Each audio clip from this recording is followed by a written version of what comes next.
In the name of the everlasting Father, he that causes all that exists to exist. He that is self-existent. He who directs the sunships of millions and trillions of years. He who made time the seat of the universe. Is known among the ancient Kemites as Amun-Ra and Aten. Among the Hebrews as Ansar, Yahweh, Elohim. Among the Christians as Lord, God, Jehovah. Among the Christians as Lord, God, and Jehovah. Among the Muslims in the Islamic world as Allah, the one God. Among the Rastafarians as Jah, Rastafari. Among the Yoruba tribe as Olodumare, Obata. In y'all excuse me out there in the social media world, I'm kind of messing up a little bit. That's human. Human error.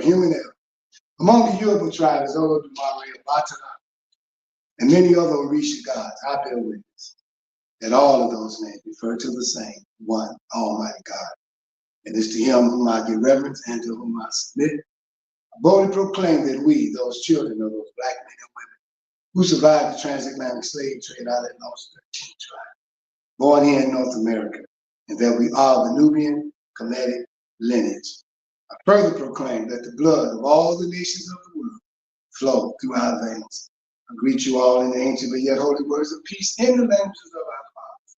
Hotep, Shalom, Assalamu Alaikum, Baragani, Alafia, and Ashe. All many words and salutations of peace in the many different languages of our fathers. I greet you and peace. Welcome to Toma Nation, aka Temple of Mercy Association. We're located at 616 East on 71st Street, Chicago, Illinois. I am Brother Minister Rahim Kased Aten, founder of this great movement, along with its co-founder, Minister Omari Jahi Aten, and the First Lady of this movement, Sister Makita Aisha Aten. Again, I say welcome.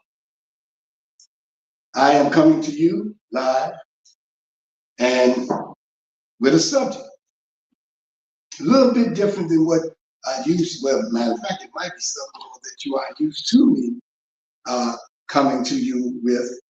But the title of this particular subject is What's Going On?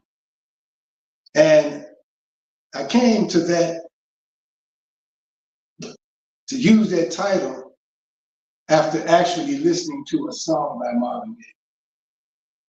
And I know you all know who that is. And that song was written in somewhere in the 60s, like 63, 64. And at that time, we had Martin Luther King, John F. Kennedy, the president, Robert F. Kennedy, some Democrats who were very radical, and Martin Luther King doing what he did, and many riots and racism and was at an all-time high, actually, at that time. And even trying to get that song out, Marvin Gaye had a challenge with putting that song out. They thought it wouldn't sell, for one. They thought it was too controversial, for two. And at that time, Motown was not in California. Motown was in Detroit. And so I can understand Berry Gordy as saying, we're gonna lose this record label if you put this out, or if we put it out. Controversy, and him standing up to Berry Gordy with that, plus Mercy, Mercy Me.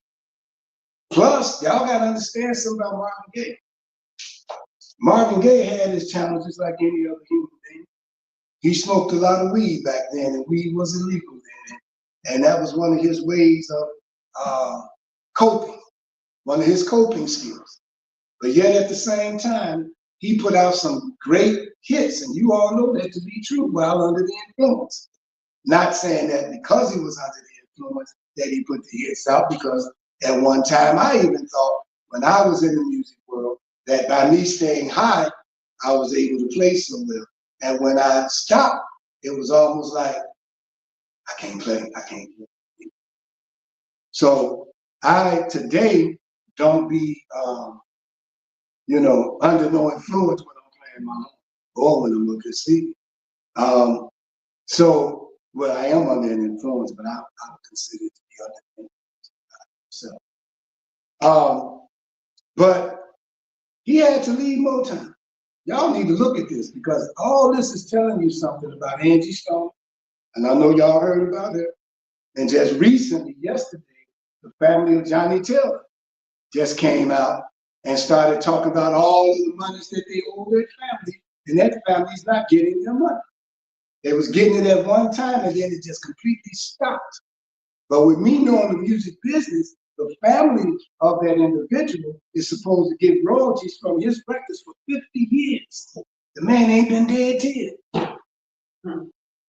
So there's a challenge here and a controversy, and you would ask that question, what's going on? Angie Stone, 6, 7 people in the car, she the only one there. The rest of them didn't. But then before that, she put out a video on TikTok talking about her royalties that she never got from this record label. And so with all of this controversy on that year, Marvin Gaye said, oh, what's going on? He left. He left America. He left Motown.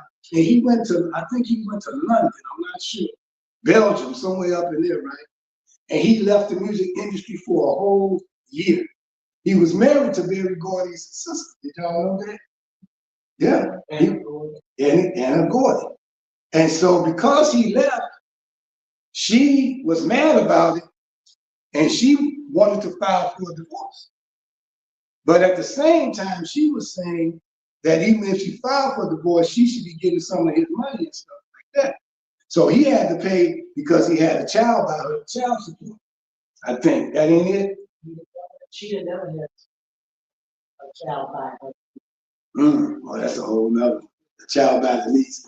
My point I'm making, though, without going into the other part of this past that ain't too good, but he put out an album from where he was at overseas, and I don't remember the name of it. Maybe my wife do. You can look it up, but he dedicated that whole album to his wife. All the money from that album will go to his wife. All right. But meanwhile, when my wife finds the name of the album, I'll let you know. Meanwhile, he was asking a question.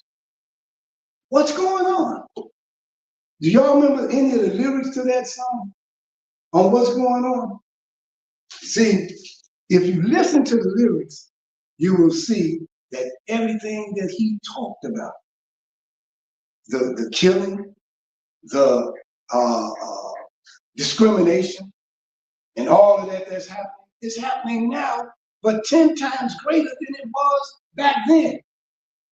Has anything really changed? No. What's going on? If you go back and look at the 60s, you're gonna see some things before Trump get out of office that's gonna look like we back in the 60s. You're gonna see some things that's gonna look like we're back in the 50s and in the 40s. And during that time, in the roaring 20s, we called it, we were segregated in the roaring 20s. I don't know if y'all knew that. But brothers and sisters, when we were segregated in the roaring 20s and 30s before the stock market fell, we were thriving as a people, independent of the white man's world, so to speak. And if you looked at Harlem Nights, and if you looked at the story of Malcolm X, you could see that Harlem was popping. And at that time, Bronzeville in Chicago was popping. Because the same people that played in Harlem, Sammy Davis Jr., Duke Ellington, Count Basie, what's her name, Holiday, Billie Holiday, and all of them, during their day, they played there. Anybody that played there in Harlem played also up here in Bronzeville. And the Regal Theater was in Bronzeville. And Billie Holiday, her career fell. So don't think it started with Michael Jackson and all of those others and those sports figures, because Billie Holiday wrote a song. And that song was talking about strange fruit on a tree. And they told her, don't sing that in those clubs anymore. She was talking about the hangings that were going on and the lynchings that were going on. And it was bothering her. And just like they did with Marvin Gaye, they did with her. They say, oh, she's a drug addict. Well, you don't listen to that drug addict. You don't listen to people like that. Well, how can they even stand and represent what they're talking about? And then they went to her and they shot her up with some drugs. And now she's gone from that one so-called controversial thing. Did you all know that Trump is working to put something out? And I forgot the name of it. Y'all got to look this stuff up. I would have had it on my paper, but I was, going through a whole lot, trying to put all this together. But he has something that's supposed to do away with our right to protest. And they're waiting to build something up that's going to cause Black people to protest and to march and do all of that. And some kind of way, when we had this right to assemble, it's being erased. And he is waiting for this to take place. Y'all will be saying this now. So he can call the National Guards and different ones out, and which is going to cause all kind of confusion among us and some sort of civil unrest. Why would he do that? I'm going to give y'all something to think about. And I'm going to just say it this way. And I'm going to let you all think on it. I'm not going to just talk on it because it may not make it on the YouTube and Facebook. But there was a man, notorious, in Germany. And as soon as he got in office, in 2 brothers and sisters, y'all hear me? In 2 months, he took over Germany. I'm telling you something because I told you all before about what duality means. It means twins. He's a Gemini, twins too. So now he's reflecting off of that person too, and using some of the techniques and tactics to destroy the Constitution of the United States and replace it with something else, and working toward trying to figure out how can he erase this 2-term presidency thing and make it 3. And look what he's done, and ain't even been in office 3 months. He got 4 years. And why am I telling you this? Because it looks like he's doing so much good. But brothers and sisters, that's a smear campaign. That's a cover. Because everything he's doing is from what he considers what it takes to make America great. Brothers and sisters, he'll get to us real soon. He'll get to us real soon. You want to know what's going on? I'm telling you. Wake up, Black America. You're looking at a situation whereby people in the music industry, I mentioned this, I put out a tape, the last tape that Diddy did back during the time when Trump ran at first. And he had an interview with so-called Charlamagne the God. I'm using this title because I don't know his real name. And he was talking about forming an independent party for Black people. Now, when we said on this level, we're not a threat to the government when we turn around and say that, but let a person who's a billionaire or a trillionaire, whatever you want to call them, start saying, Black people, let's come together and let's form an independent party. The whole interview, I put it on social media. I put it back on so you could hear it. You all got to understand that when you do something against white people, and I'm going to say white people because I don't want to try to start separating the Anglo-Saxon from the Jews or the Germans or any other group. I said white people, Caucasians. I'm going straight across the board. But when you do something and you're in a position to do what it is you said needs to be done, you're in a position to finance what it is that you know that's going to be to the betterment of your race. You will cause friction among the white people that rules this world. He caused friction. Did.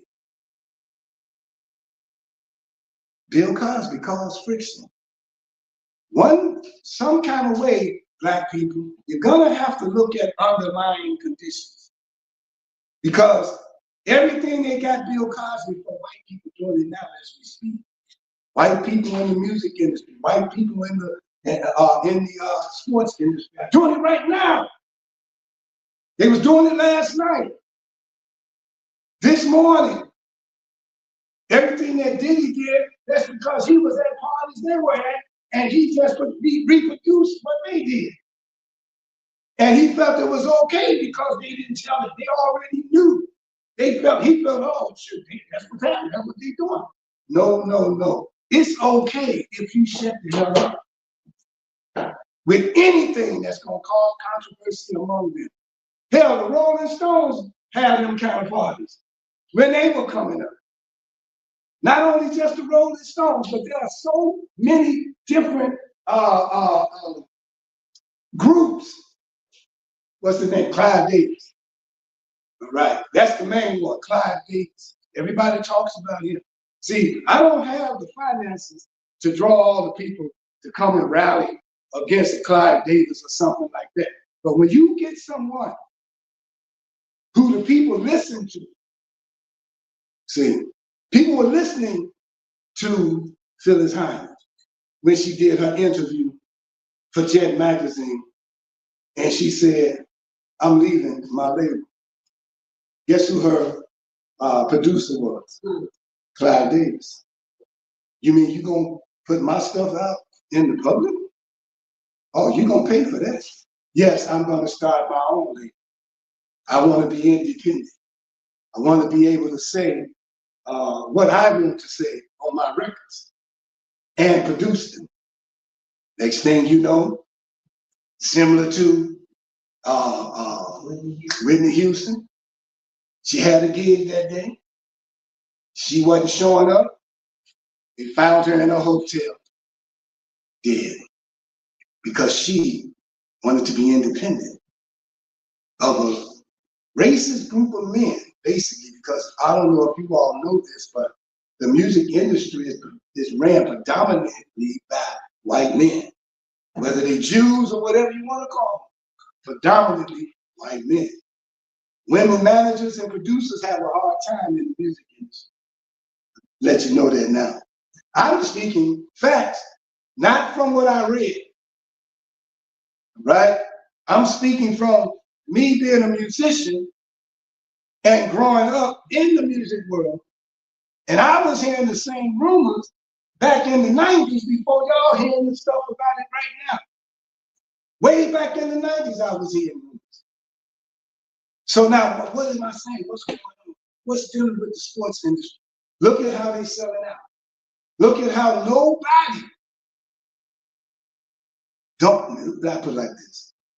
If you middle class, if you upper middle class, black, white, if you got to your position in life through entertainment, I'm gonna cover it across the board, entertainment, and you got white realers and dealers, I call it like that is manipulating you and your career, and you decide to say enough is enough.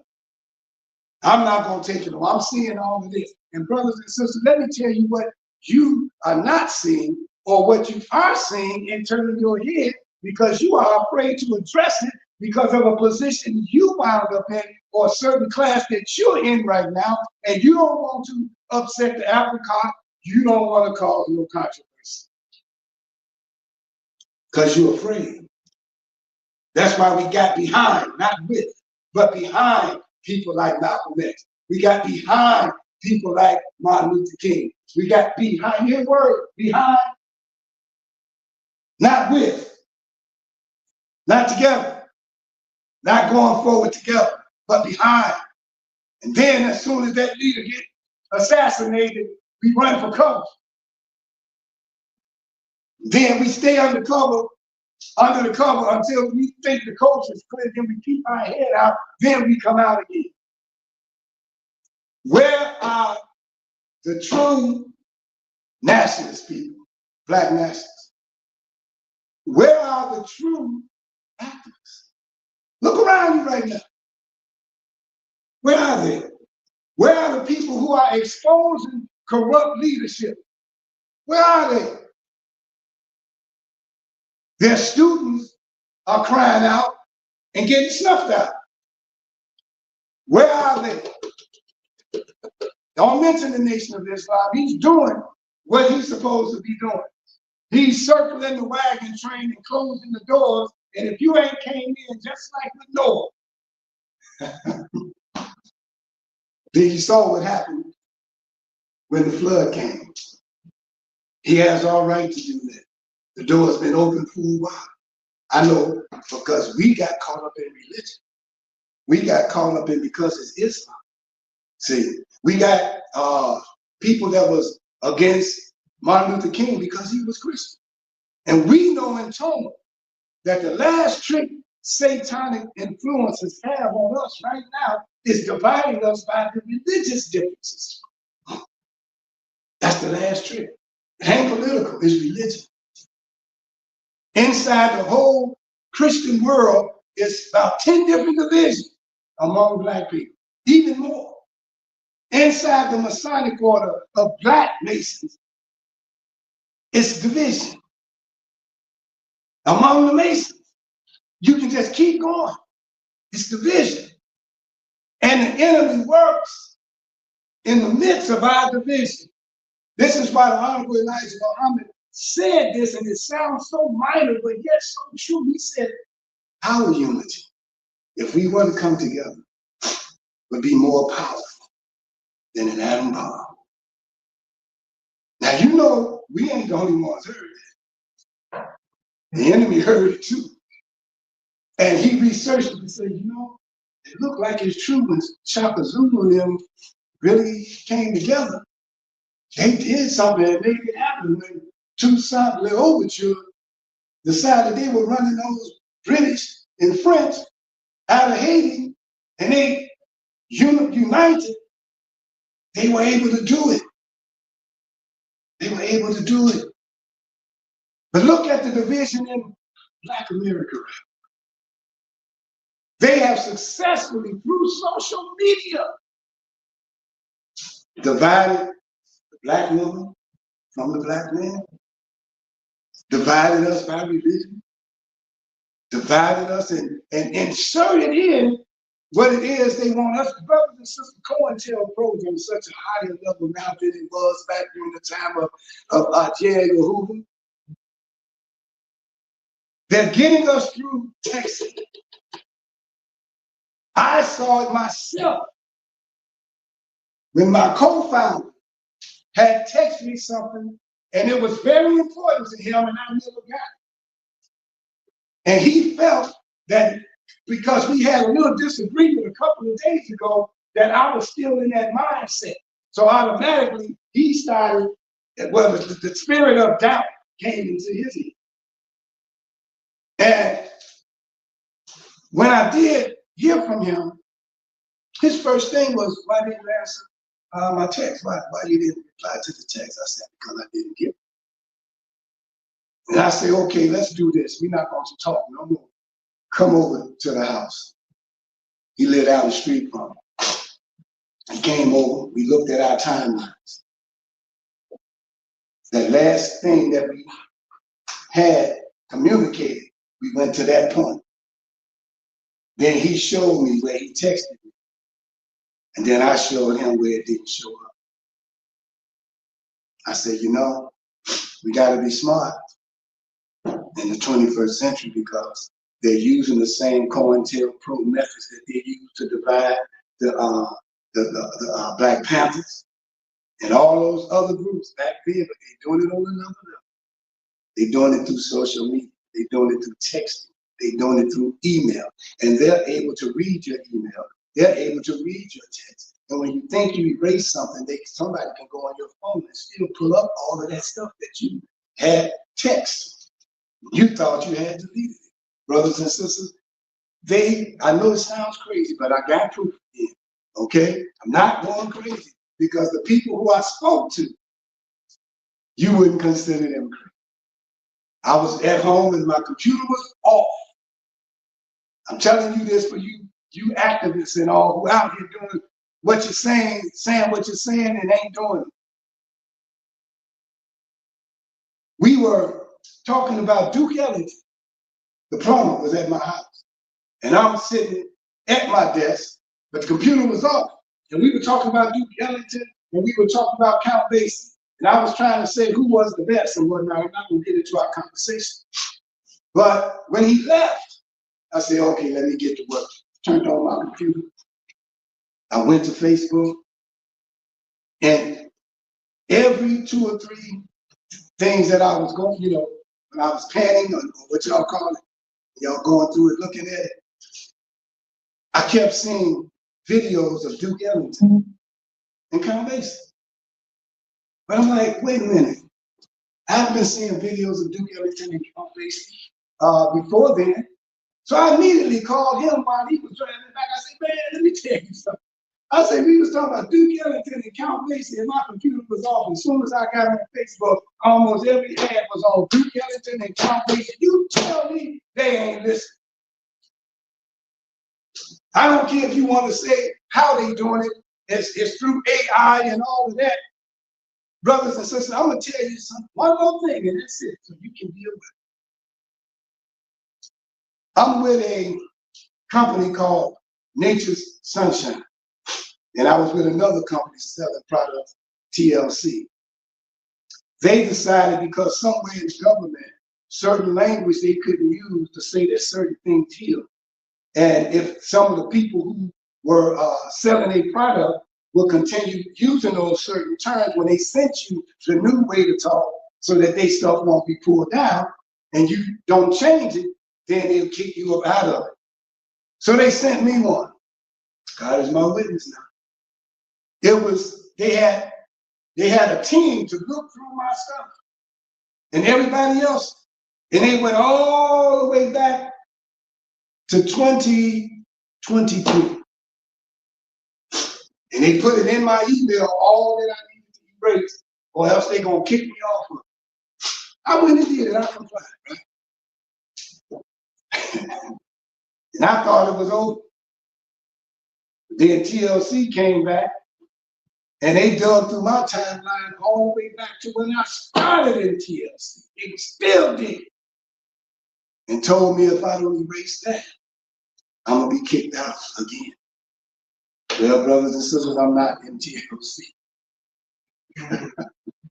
I'm just telling you like it is. I'm telling you, I don't care what method of artificial intelligence that they use, it ain't so intelligent that it's doing it on its own, so to speak. They monitoring that, and they monitoring everything you say and do. And when President Trump decide to deal with that thing about being able to assemble, and he erased that, we in trouble. Now I'm no longer on air live because my phone